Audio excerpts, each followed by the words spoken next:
In the winter months, I like to let my car run for about 5 minutes.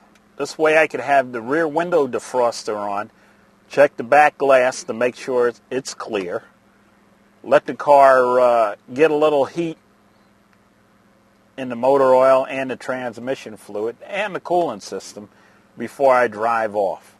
Also, I could check, make sure that my alternator output is where it's supposed to be, and I'll be able to check my gauges, see where I stand for a safe trip. You could check your heater to make sure it's blowing, your defroster to make sure it's working,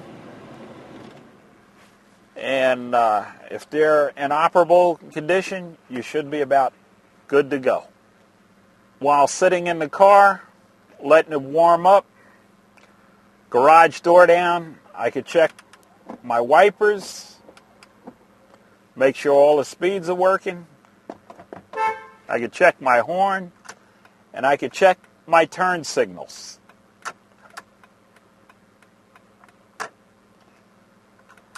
On your dash, you have your green arrows.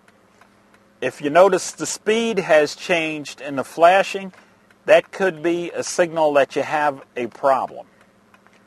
It could be a burnt bulb, the flasher going. It's just a quick way to let you know that something could possibly be wrong.